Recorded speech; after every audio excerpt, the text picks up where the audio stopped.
Ok, alors déjà pour bien commencer, pour commencer sur des bonnes bases, avant de connaître tous les secrets là que je vais vous raconter là, que je vais vous dire, enfin c'est pas vraiment des secrets, mais c'est des choses qu'on essaie de vous cacher. Attention, je faisais 85 kilos à peu près, presque obèse, en tout cas très en surpoids, et maintenant je suis en dessous de 11% de body fat dans la forme de ma vie. Voilà, je pense être la personne la mieux placée pour vous aider si vous avez regardé le titre, la miniature, et que vous êtes plus intéressé sur le sujet. Donc voilà, vous êtes tombé sur la bonne chaîne, sur le bon gars.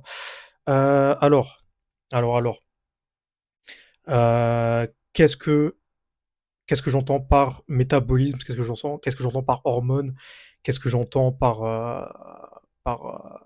tout ça? Alors déjà le métabolisme. Qu'est-ce que c'est le métabolisme? En gros, c'est le système qui va métaboliser, c'est le verbe, hein, qui va transformer, qui va utiliser l'énergie de votre nourriture, qui va séparer le grain de l'ivraie, en gros, qui va séparer le bon du mauvais, qui va prendre l'énergie, qui va prendre les nutriments qu'il y a dans la nourriture. Et c'est aussi le processus d'utilisation de tous ces nutriments. Donc voilà, c'est tous les processus qui sont liés de près ou de loin à votre croissance. Donc ça, en termes généraux, c'est ce qu'on appelle votre métabolisme. Et dans ce métabolisme, on a ce qu'on appelle des hormones qui vont venir jouer un rôle prépondérant, un rôle très important pour réguler le fonctionnement de ce métabolisme, pour réguler le fonctionnement de ce système qui est très complexe. Voilà, je ne vais pas vous refaire des cours de médecine, mais c'est plus simple que ce qu'on vous a dit au collège, au lycée, à l'école, en SVT. C'est pas juste on mange quelque chose, on la gère, on le mâche, on le réduit en bouillie, on le fait passer par l'œsophage, on le met dans l'estomac et après on ressort les déchets et on prend les nutriments. Non, c'est plus compliqué que ça. Il y a beaucoup de processus de tri qui rentrent en jeu.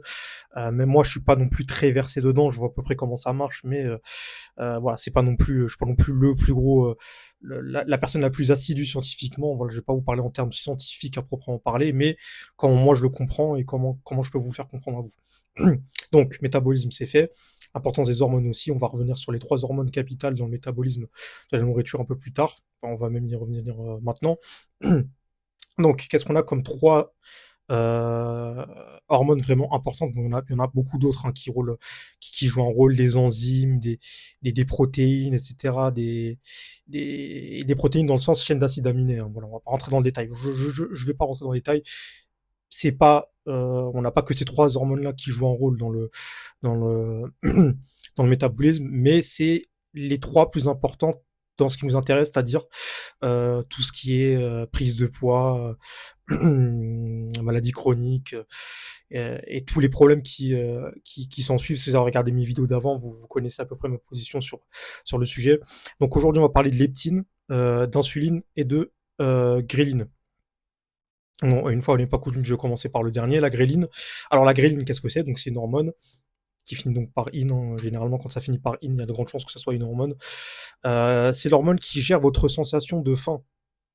Quand je dis faim, c'est pas quand vous avez mangé et ensuite vous avez faim, vous avez plus faim. Non, c'est une hormone qui revient périodiquement. En fait, c'est un signal qui est envoyé par votre estomac. Voilà, ça c'est votre estomac. Il envoie un signal vers votre cerveau, donc un signal de gréline, et votre cerveau l'identifie comme de la faim.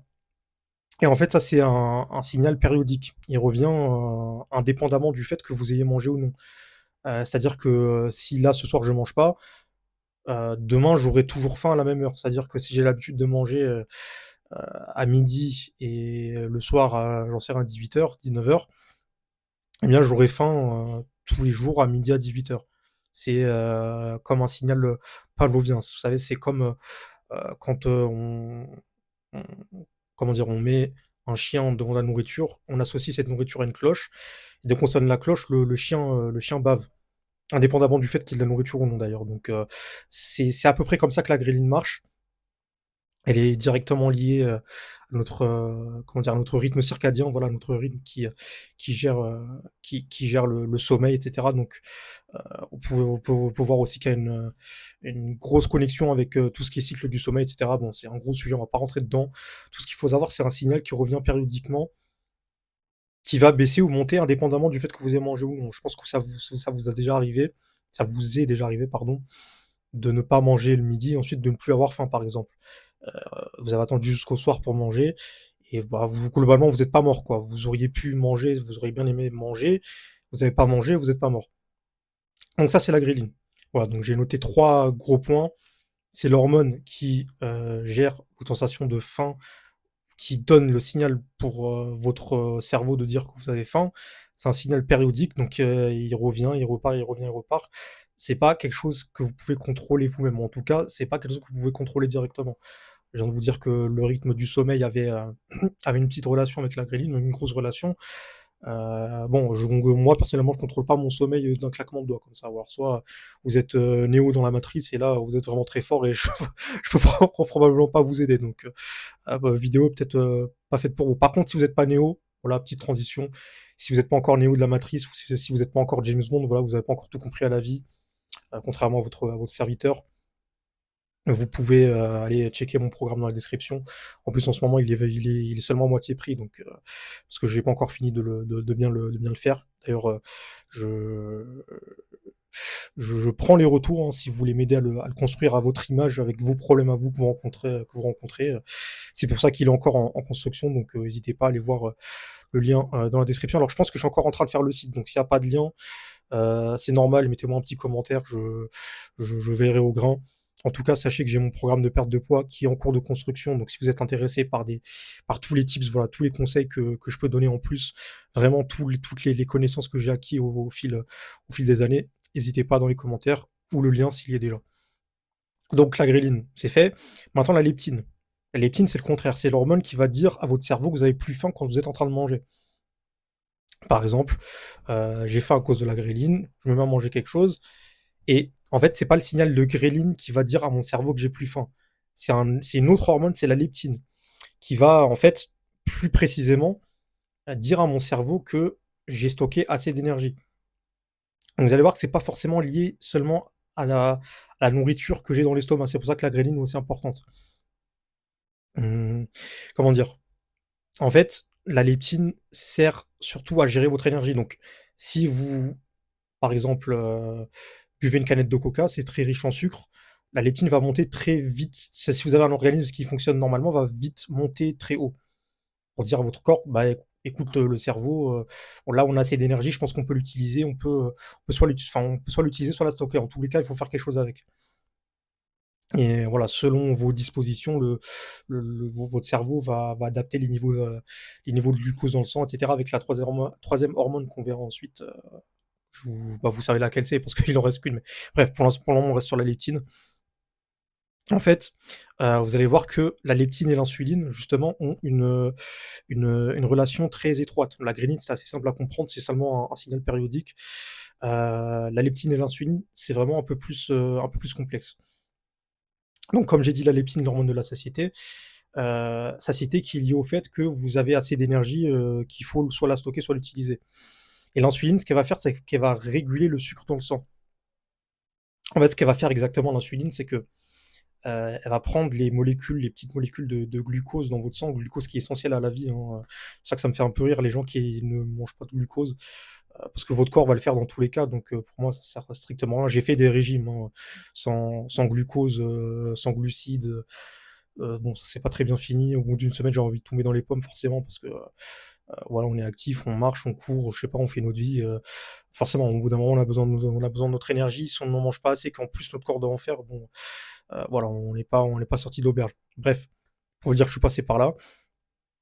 Ça marche aussi dans l'autre sens. Les gens qui ont développé une résistance à l'insuline, ce qu'on appelle plus communément le diabète, de type 2, plus couramment en ces jours-là, parce que le type 1, c'est quelque chose de génétique, et le type 2, c'est vraiment quelque chose qui est endémique, voilà, qui vient de l'extérieur.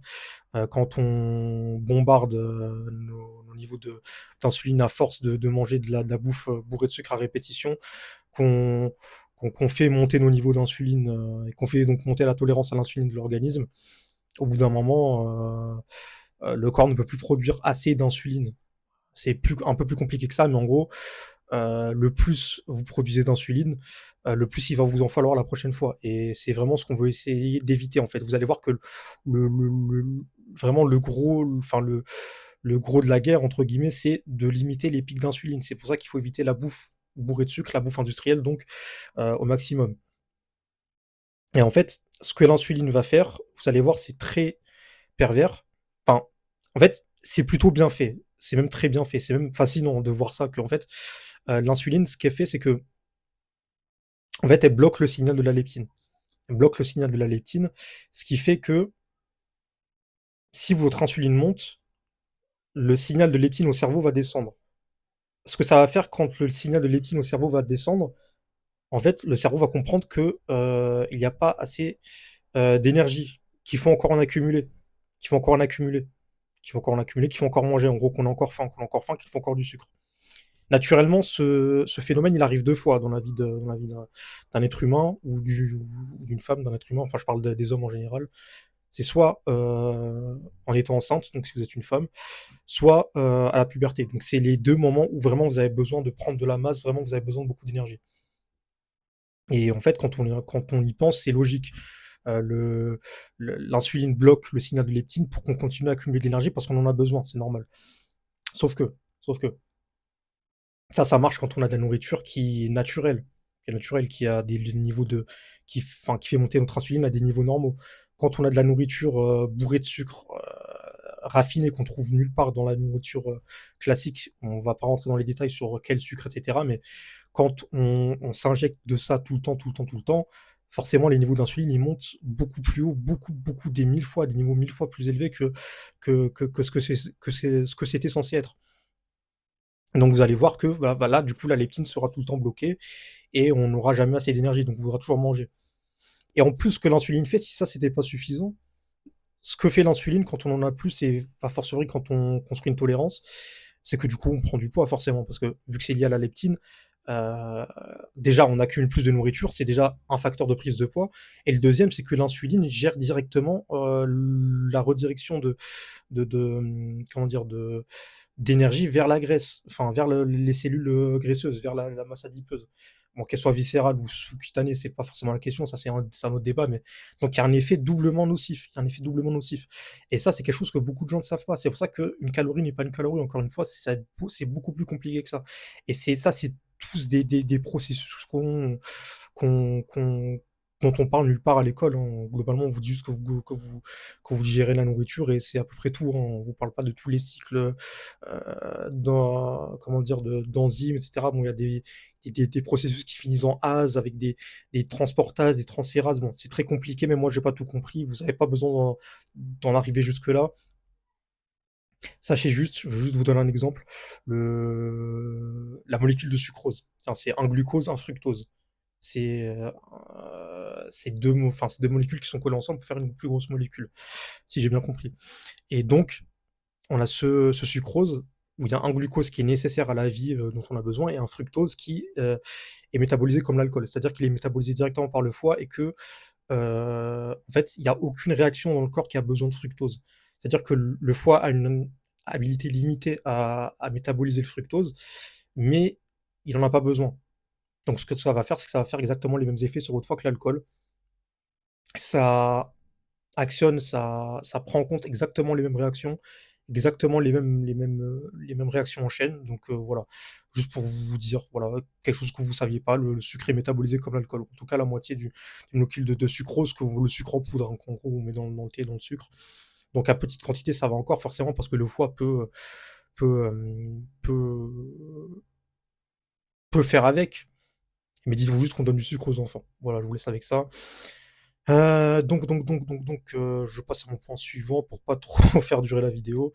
Les effets du blocage donc de la molécule, enfin de l'hormone de la leptine, la léthargie forcément, parce que vu qu'on veut conserver notre énergie, qu'on veut pas la dépenser pour l'accumuler au plus possible, ben on veut pas bouger forcément, vu que si on la dépense, on en a moins, ou en tout cas on risque de la perdre, on est en mode survie, donc on est léthargique. C'est logique, on veut pas bouger, on veut rien faire, c'est totalement logique d'un point de vue évolutionnel. Encore une fois, d'un point de vue logique, si on prend que des nourritures naturelles, à la puberté et en étant enceinte, on veut pas bouger, on veut pas gaspiller son énergie, c'est normal. On a des plus gros problèmes que juste dépenser son énergie. On veut soit concevoir un enfant, ou bien soit se concevoir soi-même, soit grandir soi-même. Donc c'est logique d'un point de vue naturel. et forcément une faim constante. Forcément, je viens de vous le dire, on va accumuler plus d'énergie, donc on la dépense pas et donc forcément c'est le cercle vicieux et donc on a de plus en plus faim. La graisse viscérale, voilà, qui va venir, comment dire? En mangeant des nourritures qui contiennent beaucoup de fructose, beaucoup de sucres raffinés qui sont pas naturels et donc qui vont, comment dire? Provoquer encore une fois cette graisse viscérale qui va venir s'entourer autour de vos organes et c'est celle-là qui est vraiment dangereuse. D'ailleurs, hein, comment dire? C'est pas une majorité de la population obèse aujourd'hui, mais une partie de la population obèse n'est pas du tout en fait, malade. Il n'a aucune maladie, c'est juste qu'ils ont beaucoup de graisse, sous-cutanée, sous la peau, mais c'est pas de la graisse viscérale. La graisse sous la peau, en fait, bonne pour la santé. Le problème n'a jamais été l'obésité, le problème ça a toujours été, en tout cas dans le monde moderne, ça a toujours été les maladies chroniques. Donc le diabète comme j'ai noté. Le problème encore une fois, voilà, c'est les maladies chroniques qui, la plupart du temps sont accompagnées d'obésité. Mais je veux dire, voilà, si vous êtes un chevalier, un bûcheron, j'en sais rien, il y a 1000 ans, vous bouffez, je sais pas, 10 000 calories par jour parce que vous en avez besoin, c'est du bon gras d'animal, c'est du bon gras de beurre, c'est des pommes de terre, et cetera. Vous en dépensez, j'en sais rien, 7 000, 6 000 par jour, il vous en reste 4 000. Vous vous doutez bien que c'est pas en mangeant ce type d'aliments qu'on retrouve il y a 1000 ans que on va être en mauvaise santé. Euh, Au bout d'un moment aussi, cette énergie va être brûlée, c'est normal. Vous vous doutez bien par contre que c'est pas en mangeant 10 000 calories de Ben Jerry's que vous allez faire du muscle. C'est pas du tout comme ça que ça marche. Si je vous le dis comme ça, vous forcément vous en doutez bien.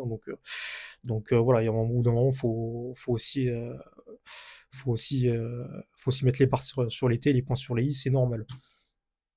Donc les causes des pics d'insuline, forcément les sucres simples, ça, bon, ça vous le savez. Les édulcorants, tout ce qui est sucralose, Coca Zéro, etc. On te voit, Jérôme le coach, encore une fois, je t'oublie pas.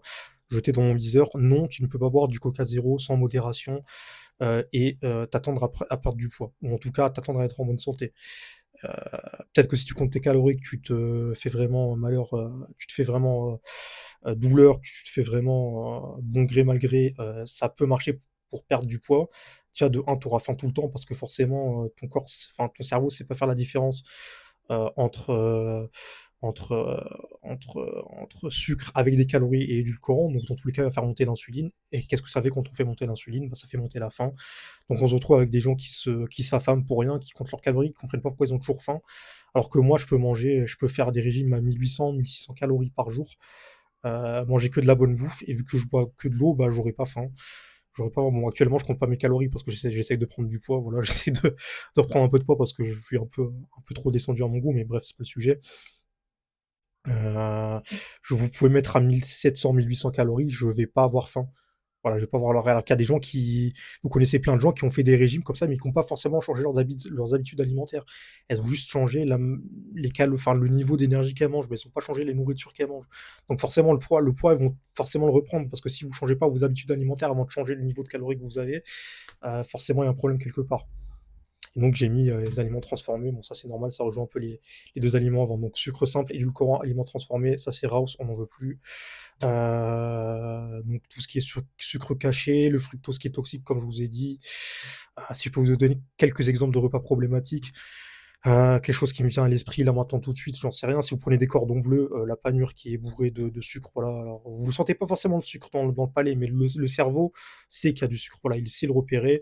Ça fait monter l'insuline dans tous les cas, hein. Voilà, je dis des cordons bleus parce qu'il y en avait dans le frigo de chez mes parents, donc c'est le premier truc qui m'est venu à l'esprit. Comme quoi, même moi, je peux être exposé à ce genre de risque. Et c'est pour ça que je dis que c'est endémique. Si chez vous, vous avez que de la nourriture comme ça, que de la nourriture préparée, type cordon bleu, ravioli en boîte, vous vous dites pas que c'est forcément de la junk food ou de la mauvaise nourriture, vous dites c'est juste des pâtes, de la sauce tomate et de la viande. Regardez l'étiquette, il y aura toujours du sucre ajouté. C'est sûr et certain. Et c'est vraiment le nerf de la guerre, vraiment. Et les industriels n'écrivent pas forcément sucre dessus directement, ils peuvent écrire plein de trucs qui se rapportent à du sucre et dont vous n'aurez jamais connaissance. Alors pour finir rapidement, parce que je crois qu'on est déjà à 20 minutes de vidéo, qu'est-ce qui compose un aliment sain alors? Il vous faut forcément des protéines, des fibres, des graisses saines et des glucides complexes. Voilà. Si vous avez ça dans un aliment qui n'est pas transformé ou qui est minimalement transformé, j'en sais rien. Là, tout à l'heure, j'ai mangé des patates avec de la viande de bœuf. heu et c'est à peu près tout. Peut-être qu'il y aura du fromage avec et des œufs. Bon, vous voyez que là, il y a les 4, peut-être du beurre dessus ou de l'huile d'olive. J'ai pas besoin d'aller chercher des produits transformés pour avoir ces 4, «nutriments» entre guillemets ou ces 4 composants. Donc voilà, toujours, lire les ingrédients, c'est très important.